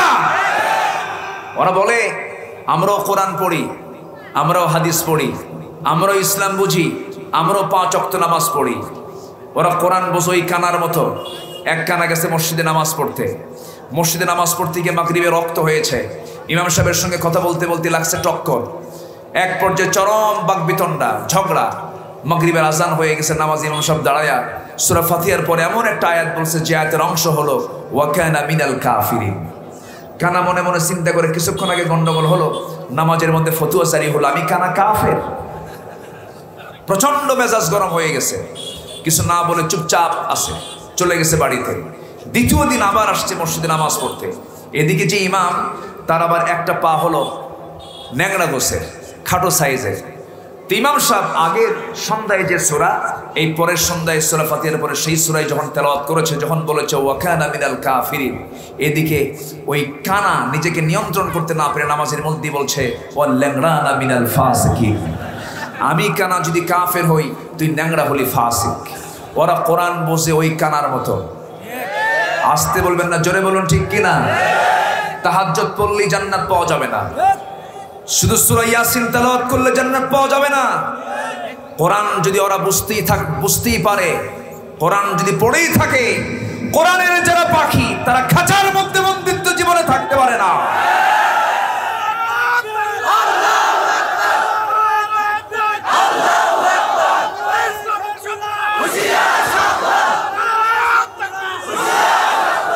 সম্মানিত ভাইয়েরা, সম্মানিত বন্ধুগণ, দেশ স্বাধীনতার পর থেকে নিয়ে আজ পর্যন্ত, স্বাধীনতার 50-52 বছরে এদেশের ক্ষমতার চেয়ারে বসেছে আলেমরা না আলেম ছাড়া? বলেন, আলেমরা না আলেম ছাড়া? তাহলে আলেমদের দোষটা কি? তারা তো ক্ষমতাই পেল না, তারা তো পাওয়ারই গেল না। আজকে আলেমরা ভালো আছে? ভালো আছে না চোখে পানি? বলেন, চোখে পানি নাকি? বলেন, যায় নামাজ কি ভিজে? কি দিয়া? চোখের পানি দিয়া। সম্মানিত ভাইয়েরা, দুর্ভিক্ষ থেকে যদি আমরা বাঁচতে চাই, অনাহার থেকে যদি বাঁচতে চাই, জুলুম থেকে সমাজকে রক্ষা করতে হবে সবার আগে। আল্লাহ তুমি সবাইকে বোঝার তৌফিক দাও, সবাইকে বোঝার তৌফিক দাও, সবাইকে বোঝার তৌফিক দাও। অনেক মা বোন আজকের মাহফিল এসেছেন, আল্লাহ তুমি মা বোনদেরকে দিন মেনে চলার তৌফিক দাও, পর্দায় থাকার তৌফিক দাও, 5 ওয়াক্ত নামাজ জামাতের সঙ্গে আদায় করার তৌফিক সবাইকে দিয়ে দাও। মাদের ইসলাম বোঝার তৌফিক দিয়ে দাও, দিন বোঝার তৌফিক দিয়ে দাও। তারা কি এলাকায় কি বোরকা টোরকা পড়ে? সবাই কি বোরকা পড়ে? মার্কেটে যায়? ও মার্কেটেও যায়? তাহলে এটা কেমন হলো? দ্বিমুখী কাজ করা যাবে না। আল্লাহ তুমি মাদেরকে সঠিক পর্দা অবলম্বন করার তৌফিক তুমি আল্লাহ দিয়ে দাও। আজকের সমাজে পরকীয়ার পরিমাণটা বেড়েছে। সমস্যা না, বাইরে লাইন বন্ধ করছিলাম, দিয়ে দিয়েছে। কেন? নামাজ চলতেছে, মসজিদের কাছে মাইক লাগাইছে তো বিঘ্ন হতো। ও আচ্ছা, নামাজ পড়ে হতো? না না, মসজিদগুলা বেশ কয়টা মসজিদের কাছে মাইক লাগানো আছে। ও মসজিদের কাছে, জি এগুলাতে তো জামাতের টাইমে জামাত হয়েছে বলুন। জি, আচ্ছা ঠিক আছে, আমরাও জামাত করবো ইনশাআল্লাহ। শেষ করে দিন। আচ্ছা আচ্ছা ঠিক আছে, এই বসে বসে আমার দিকে তাকান, একটু মেহেরবানি করে আমার দিকে তাকান। সবার বাড়িতে মা বোন আছে না নাই? বাবা মা আছে তো? বাপ মাকে আমরা ভাত কাপড় চোপড় দেই? কতটা বড় কঠিন এটা, কবরস্থান না? সবাই এখানে। জি আলহামদুলিল্লাহ। তো বাপ মা শুয়ে আছে, আপনি দোয়া না করে উঠতেছেন কেন? বসেন। বাপ মাকে ভাত কাপড় চোপড় দেওয়া কি? আসতে বলে, আরো জোরে, আরো জোরে। শুধু কি ভাত কাপড় চোপড় দেওয়া ফরজ না সেবা করা ফরজ? আপনি ভাত কাপড় চোপড় দিচ্ছেন কিন্তু বাপ মা হাত পা নড়ে না, কাপড় চোপড় দিয়ে লাভ আছে না? সেবা করতে হবে। আচ্ছা, পৃথিবীতে সবচেয়ে বড় সেবা কাকে সেবা করা? মা বাপকে সেবা করা। আমাকে একটু বলতে বলা হয়েছে, হুজুর শেষের দিকে আপনি এই বিষয়ে একটু হালকা কথা বলবেন। আজকে মুসলিম সমাজের এরকম দৃশ্য আছে, ছেলে তার বাবার বিরুদ্ধে কোর্টে গিয়ে মামলা করতেছে, আছে না? আছে। বাবা তার সন্তানের বিরুদ্ধে মামলা করছে। কেন এগুলো কেন হচ্ছে? এটার মূল কারণ হলো আমরা মুসলমান ইসলাম ধরেছি না ইসলাম ছেড়েছি? ইসলামটা ছেড়ে দিয়েছি। আমরা বাপ্পার মূল্যটা বুঝি না। এক অসুস্থ সাহাবী নবীর কাছে গিয়ে বলতেছেন, ইয়া রাসূলুল্লাহ উরিদুল জিহাদ ইন্নী আশতাহিল জিহাদ, আমি জিহাদ করতে চাই, আমি শহীদ হতে চাই। রাসূল বললেন, তুমি তো অসুস্থ, তুমি জিহাদ করবে কেমন? হুজুর এর বিকল্প কি কোনো কাজ আছে? আমার রাসূল বললেন, যাও, তুমি যদি জান্নাত পেতে চাও তুমি তোমার মার পায়ের নিচে গিয়ে বসো, আল্লাহ তোমাকে জান্নাত দিয়ে দিবে। জোরে বলি সুবহানাল্লাহ। তোমার জন্য 4 লক্ষ টাকা খরচ করে হজ করেছো তুমি, লক্ষ লক্ষ টাকা দান করেছো তুমি, ঠান্ডা পানিতে ওযু করে মসজিদে গিয়েছো, তোমার সেখানে জান্নাত নাই। তোমার জান্নাত হলো কার পায়ের নিচে? বলে আসতে বলবেন না, কার পায়ের নিচে?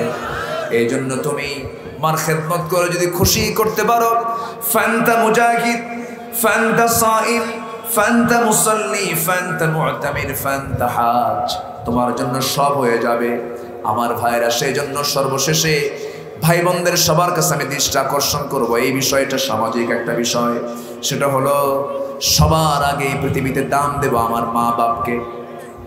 হারসা বিন নুমান রাদিয়াল্লাহু তাআলা আনহু পৃথিবীতে বেঁচে আছেন, আমার নবীজি মেরাজে গিয়ে জান্নাতের মধ্যে সফর করছিলেন। জান্নাতের মধ্যে তিনি ওই সাহাবীর কণ্ঠের আওয়াজ তিনি শুনতে পেলেন, তার গলার আওয়াজ তিনি শুনতে পেলেন। দুনিয়াতে এসে বলছেন, হারেসা তুমি জান্নাতে যাওই নাই, তুমি ইন্তেকাল করোই নাই, কিন্তু জান্নাতের মধ্যে আমি তোমার কণ্ঠের আওয়াজ শুনতে পেলাম। এর কারণটা কি? হারেসা কেঁদে ফেলে দিয়ে বলছেন, ইয়া রাসূলুল্লাহ এই দুনিয়াতে আল্লাহর পরে নবীর পরে সবচাইতে বেশি দাম আমি আমার মাকে দিয়েছি, আমি আমার বাবাকে দিয়েছি। জোরে বলে সুবহানাল্লাহ। আমার ভাইয়েরা, আমার মায়েরা, এই বিষয়গুলো একটু খেয়াল করবেন। আরেকটা হাদিস আমাকে দারুণ ভাবিয়ে তোলে। সেই হাদিসটা হলো রাগিমান ফুহু, রাগিমান ফুহু, তার নাক ধুলাই মলিন হয়ে যাক। মান আদরাকা ওয়ালিদাইহি ইনদাল কিবার আহাদুহুমা আও কিলাইহিমা, যে ব্যক্তি তার জীবদ্দশায় আব্বাকে পেল অথবা মাকে পেল অথবা দুইজনকে পেল, অথচ বাপ মাকে কাছে পাওয়ার পরেও যে বান্দা জান্নাত পেল না, তার ধ্বংস হয়ে যাক, তার নাকটা ধুলায় মলিন হয়ে যাক। অতএব যাদের বাপ মা আছে তাদের সন্তুষ্ট করার প্রয়োজন আছে না নাই? বলেন, আসতে বলবেন না, আছে না নাই? সর্বশেষ আমি আপনাদেরকে এই টাস্কটাই দিয়ে যাব। 1 নম্বর কার হক? আসতে বলবেন না, কার হক? আরো জোরে, কার হক? নাম্বার 2 হলো পিতামাতার হক। কার হক বলেন? পিতামাতার হক। নাম্বার 3 হলো বান্দার হক। এই 3টা হক আমার আপনার দ্বারা যেন কোনো ক্ষতি না হয়। আল্লাহর হক মানে হলো আল্লাহ যত বিধিবিধান দিয়েছেন, আল্লাহ যত হুকুমগুলো করেছেন, সমস্ত হুকুমগুলোকে মেনে নেওয়া। পিতামাতার হক মানে হলো তাদেরকে অসন্তুষ্ট করা যাবে না, তাদের হকের দিকে তাকাতে হবে। নাম্বার 3 হলো বান্দার হক। কোনো বান্দার হককে নষ্ট করা যাবে না, কোনো বান্দার সম্পত্তি নিজের সম্পত্তি মনে করা যাবে না, কোনো বান্দাকে কথায় কাজে কষ্ট দেওয়া যাবে না। এই 3টা হক যদি কোনো বান্দা আদায় করতে পারে, আল্লাহ তাআলা তাকে 8টা জান্নাতের সমস্ত দরজা খুলে দিবেন। জোরে বলে সুবহানাল্লাহ। আল্লাহ তুমি সবাইকে এগুলো আমল করার তৌফিক দিয়ে দাও।